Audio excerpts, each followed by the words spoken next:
உன் ஊர்ல பிரச்சனை இந்த ஊருக்கா வர்றது? இது சாதாரண ஊர்லப்பா. இங்க குழாய திறந்தா தண்ணி வராது, ரத்தம் தான் வரும். ரொம்ப நாளைக்கு முன்னாடி நான் பண்ண சம்பவம் இந்த ஊர்ல ஒரு சரித்திரமா மாறிச்சு. அதனால என்ன கொல்ல திசைக்கு ஒரு எதிரி தினம் தினம் முளைச்சுட்டே.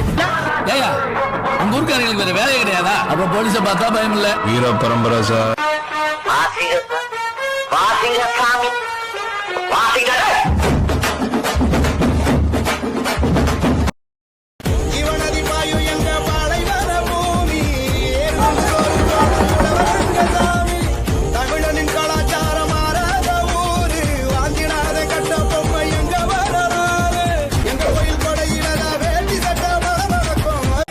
எங்க காத்து